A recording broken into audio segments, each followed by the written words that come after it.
Why did Stalin abandon millions of his soldiers to Nazi torture? The answer is more chilling and deliberate than history books admit. This wasn't just Hitler's cruelty, it was a calculated betrayal from Moscow itself. But here's what no one asks. Why did the Allies help Stalin cover it up? Documents reveal British officers watched as surrendered Russians were marched to firing squads and did nothing. The truth is, this wasn't a war, it was a slaughter with 2 executioners. You're thinking, surely someone tried to stop this. That's where the story twists. A single British lord risked everything to expose the lie, only to be silenced. His evidence? Buried until now. June 1941, Hitler betrays Stalin. Operation Barbarossa tears through Russia, capturing millions of Soviet soldiers. But what happens next isn't just Nazi brutality, it's a calculated Soviet abandonment. Stalin had a choice: protect his men under international law or let them die. But Stalin chose death as usual. Here's the truth historians avoid. Stalin refused Red Cross aid for his prisoners. While British and American prisoners of war got food and medicine, Soviet soldiers ate bark and rats behind the same barbed wire. But why? Because Stalin saw surrender as treason, and Hitler's camps were his executioners. You're thinking, surely the Allies resisted? No. At Yalta, Churchill and Roosevelt agreed to forcibly return millions to Stalin, knowing the fate awaiting them. British soldiers watched as Russians stabbed themselves 56 times rather than board repatriation ships. Why did the West cooperate? The worst betrayal wasn't at Yalta, it was in Austria, 1945. British forces tricked 40,000 White Russian refugees, women, children, and veterans who'd fought with the Allies into Soviet trucks. Their screams were drowned by engine roars. Within hours, Stalin's teenage executioners gunned them down in abandoned warehouses. This wasn't a war, it was a coordinated massacre, and the files proving it. Still sealed in London. Before we continue, I'd love to know where in the world are you watching from today? Drop your country in the comments. And if this story has moved you, don't forget to hit subscribe. Tomorrow I'll be sharing something truly extraordinary that you won't want to miss. The last World War was a long time ago, and for many of us, even those with first-hand experience, it does indeed seem to have become a distant memory. Yet some images remain vivid. Only a child at the time, I remember the London bombing raids as if they happened yesterday. But the particular experience, which has occupied much of my adult concern, oddly enough, involves a story which I understood very little of in the 1940s or for many years afterward. I had heard people talking about it in the Russian church where émigrés and refugees gathered in London, but the rest, for me, came later. Though the story is over 40 years old and may not be widely known, it is one which continues to gain in significance and tragedy. Prisoners of war. In 1941, after the demise of the brief cynical alliance between Hitler and Stalin, Germany invaded Russia and advanced very swiftly. The German forces took several million prisoners in the first 3 months of their offensive. Mistakenly, many of these prisoners and the inhabitants of the invaded regions regarded the Germans as liberators who were expected to overthrow the hated Stalin and restore their freedom. Some surrendered Russian army units marched to meet their supposed liberators with bands playing, and Nazi propaganda films depict Russian peasants cheering as the German troops paraded through their villages in flower-strewn glory. What happened to the Russian prisoners of war after that, however, was far from glorious. They were thrown into wired camps on the open steppe. During the cruel winter of 1941 to 1942, without shelter or proper food, millions died. This is a Nazi war crime, undeniably, but it is not one which should be laid exclusively at Hitler's door. During World War I, Russian prisoners received the same treatment as the British, French, and American troops. They were all signatories of the Hague Convention. Ironically, it was not Imperial Russia under Tsar Nicholas II, which refused to be bound by the Hague Agreement, but the new Soviet regime which supplanted it in 1917. 12 years later, the world powers reached a more detailed agreement, the Geneva Convention, but the Soviets remained aloof. Throughout World War II, Russian prisoners of war were completely unprotected. Except on a few rare occasions, the Red Cross was forbidden to enter the camps, and Stalin refused to discuss the issue even though Germany urged Red Cross intervention. Often with nothing but a barbed wire fence to separate them, the beleaguered Russians were forced to watch their British, French, and American counterparts receive food parcels, clothing, and letters from home. Still on record in the British Foreign Office are documents discussing requests from white Russian immigrants in Britain who pleaded for permission to help their countrymen. Foreign Secretary Anthony Eden said, in effect, "Well, for some reason which we know nothing about, Stalin is determined that nothing should be done for the Russian prisoners." And nothing indeed was done. It is significant to note that Stalin did not oppose humanitarian aid for other Allied prisoners of war, only for Russians. For those who recalled his brutal methods of subjugation in the Ukraine, the message is clear. Thousands of Russians were drawn into the Third Reich willingly or unwillingly. Many, of course, had opposed the Communist Revolution of 1917 and desired autonomy, so they did not consider it treasonable to work for the Nazis. Men, women, and children were also abducted from occupied zones by the hundreds to work as forced labor in Germany. Great numbers of refugees fled eastward for all sorts of reasons, not the least of which was to get out of the line of fire during the German retreat. Consequently, at the war's end, some 6 million Soviet citizens were located in Central Europe. The Allies were completely unable to comprehend the scale of such a problem. They had no way of assessing how many Russians were inside Germany or anywhere else for that matter, but huge numbers of them showed up in North Africa, Persia, Normandy, and Italy too. During the D-Day invasion in June 1944, British and American military authorities estimated that 1 out of every 10 German soldiers captured was in reality a Soviet citizen. Of all the nations in Europe, the USSR was the only one to witness nearly 1 million of its subjects enlisting in the enemy army. Many of the Russian prisoners were transported to Britain and were held in training camps originally used for British troops. Of politics, most of these men knew nothing. All their lives they had been harried hither and thither in the name of confused ideologies by commanders whose languages more often than not they could not understand. Among the more educated, knowledge of their precarious situation only contributed to a typically fatalistic attitude. Soon the British authorities received their first glimpse of what it meant to be faced with the possibility of compulsory return to the world's first Marxist state. Russian prisoners of war suicides began in July of 1944. The matter was brought before the British cabinet. The Americans were only marginally involved at this time because they had been delivering all captured Russians into British hands. But already the decision had been made. All Russian prisoners of war would be returned to the Soviet Union, whatever the fate in store for them. One member of the government who spoke up for the unfortunate prisoners was Lord Selborne, then Minister of Economic Warfare, who was also responsible for occupied Europe's sabotage and espionage operations under the Special Operations Executive. Russian-speaking officers under his direction recorded dozens of appalling stories of suffering from the prisoners of war. Common to all of them was an absolute dread of returning to the Soviet Union. They were certain that they would be killed, or at the very least sentenced to the unspeakable horrors of the labor camps. Selborne wrote to Winston Churchill, who promised to consider the matter again.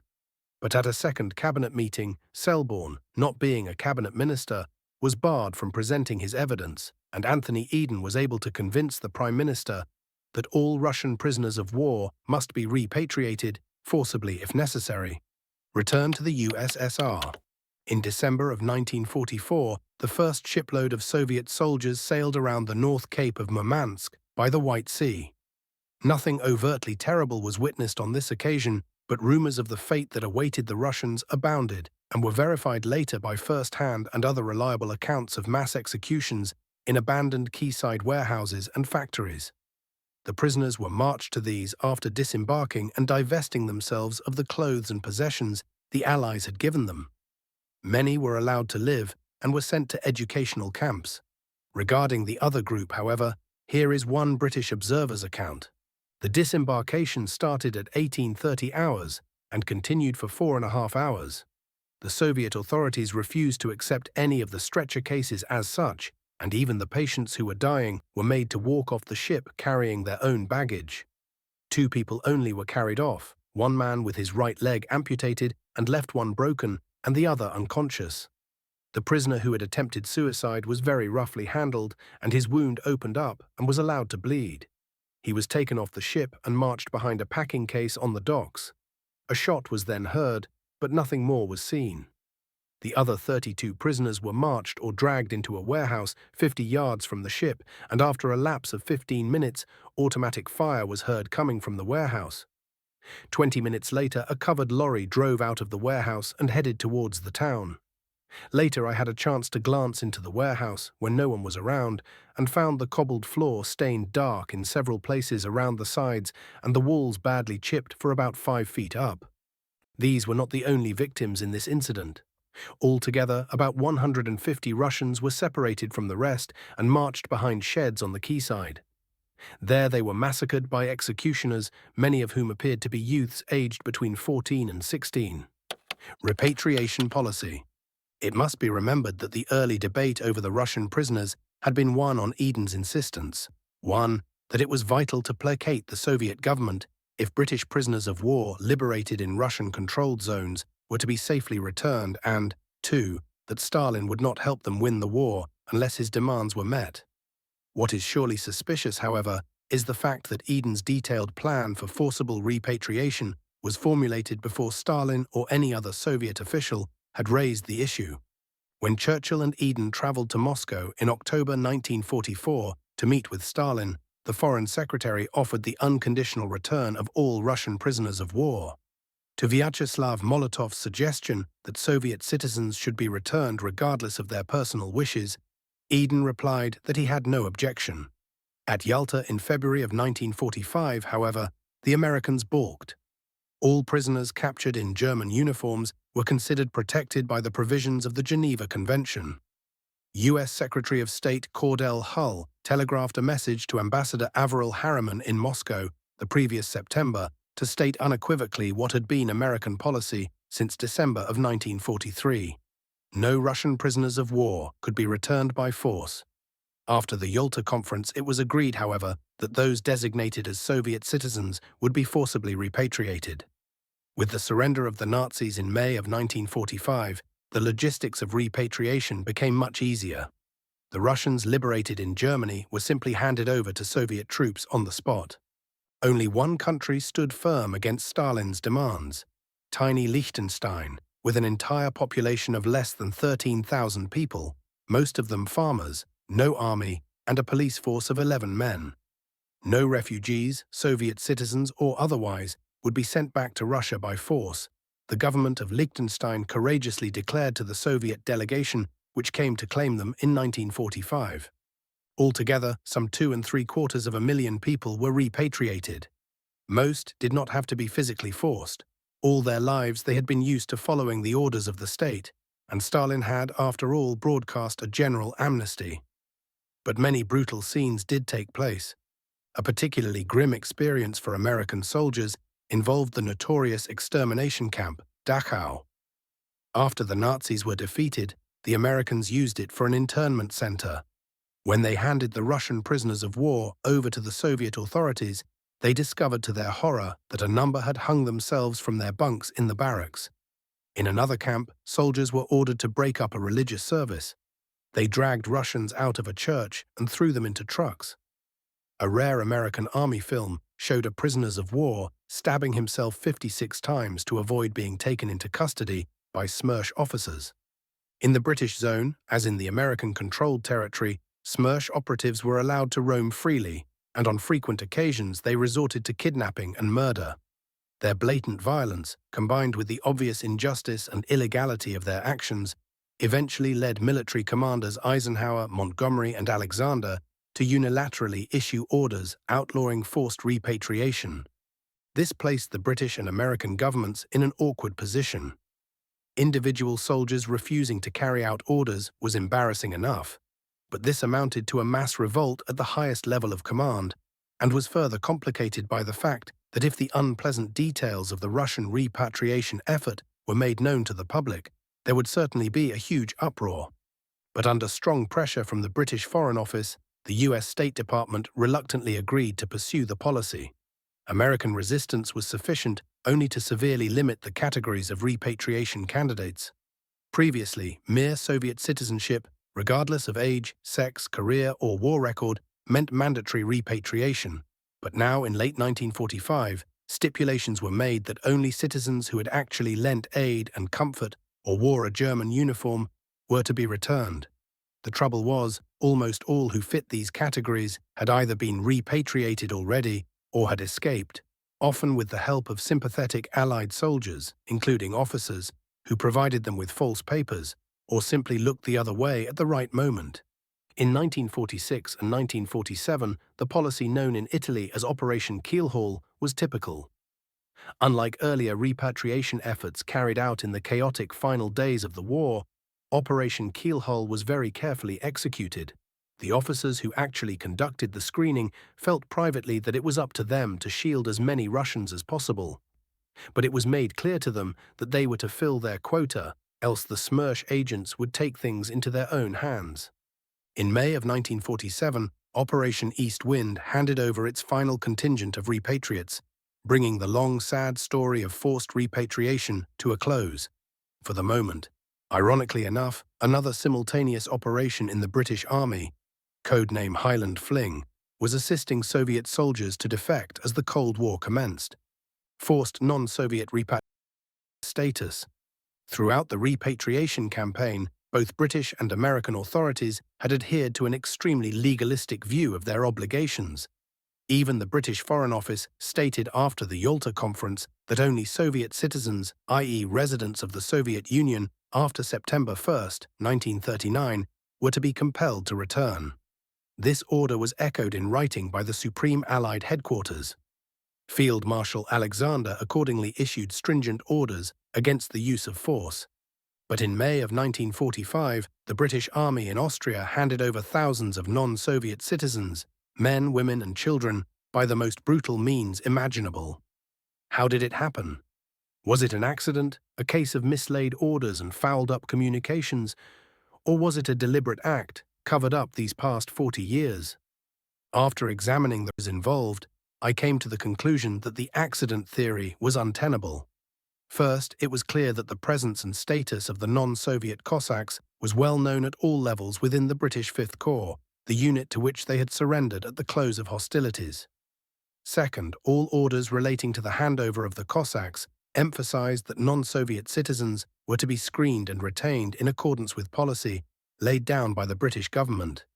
Given these indisputable facts, how could the surrender of Tsarist exiles be attributed to an oversight, deception, and betrayal?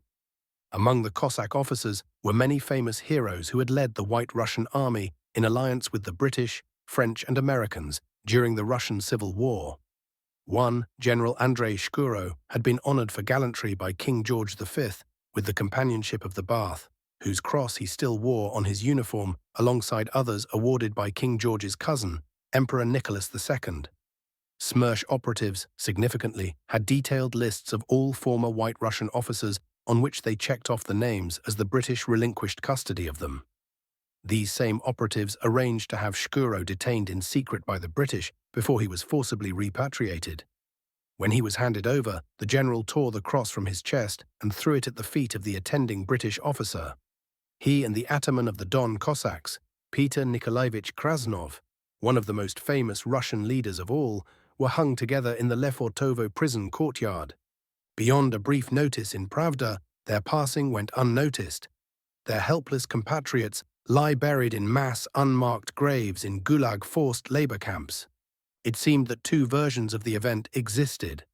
According to the official record, preserved among War Office's files, the non-Soviet Cossacks were screened and retained in British custody, and nothing in the files suggests that anything but this took place.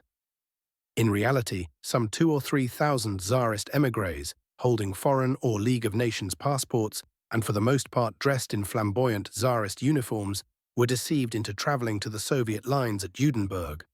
We seem to be inhabiting two different worlds, one fiction and one tragic reality.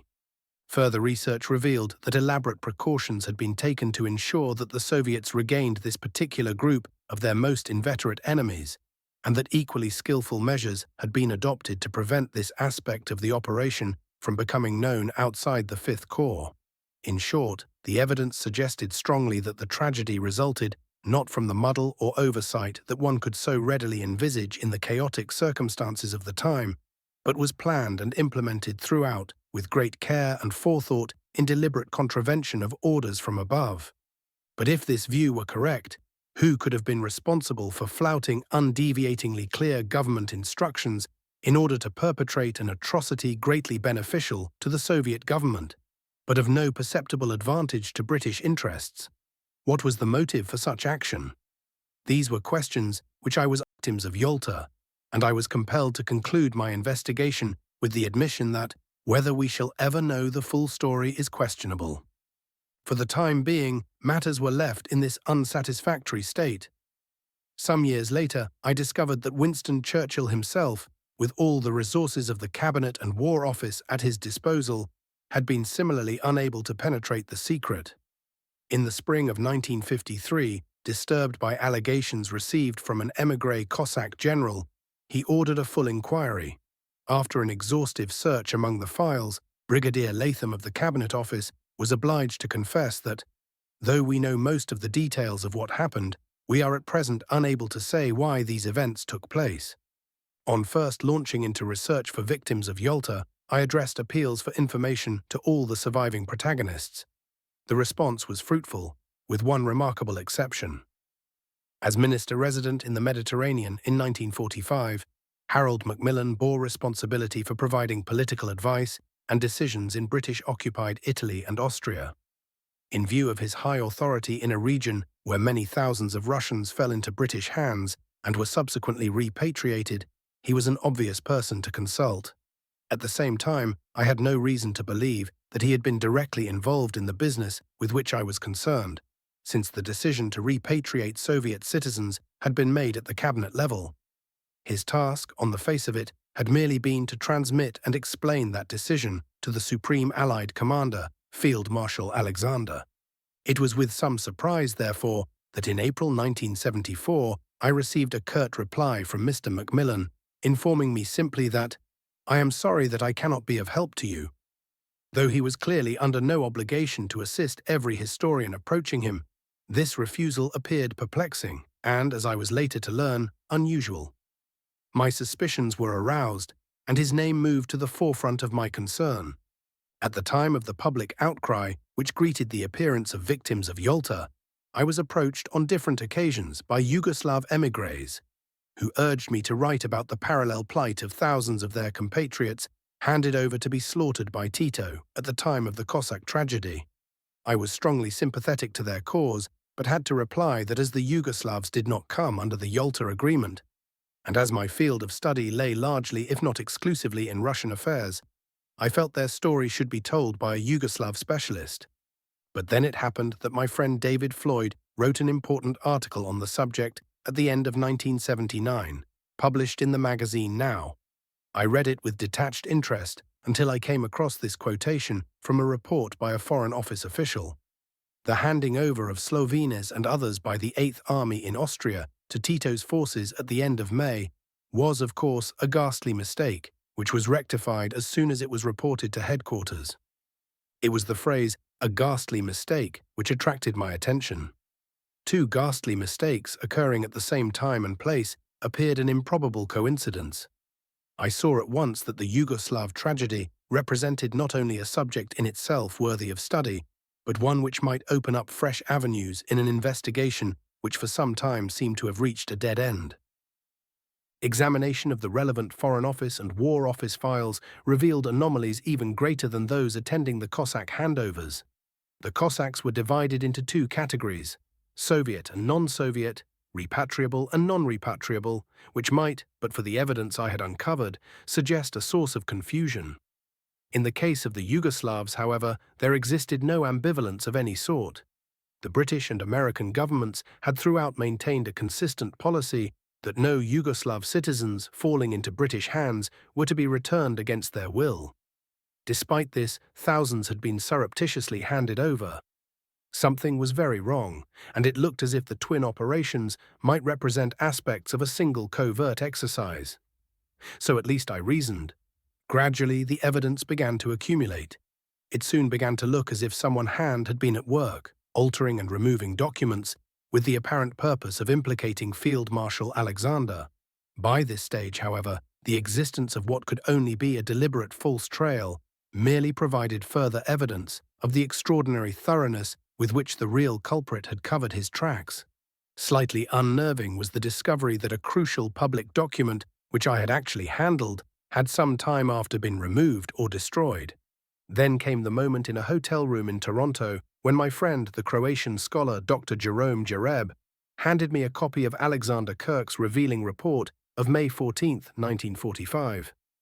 Now I felt I knew who my man was, but the manner in which he deceived not only his Cossack and Yugoslav victims, but his own colleagues, at 5th Corps headquarters in Austria and Allied Force headquarters in Naples. The Foreign Office and the Cabinet was so complex and ingenious that it was still no easy task to unravel the skein of events. Patiently, I built up a circumstantial case which proved, to my satisfaction at least, that Harold Macmillan, later Lord Stockton and Prime Minister of Great Britain, had himself largely engineered the whole affair. I published the fresh evidence, such as it was, concerning the Cossacks in Stalin's Secret War, 1981, and on the Yugoslavs in an article in Encounter, May 1983.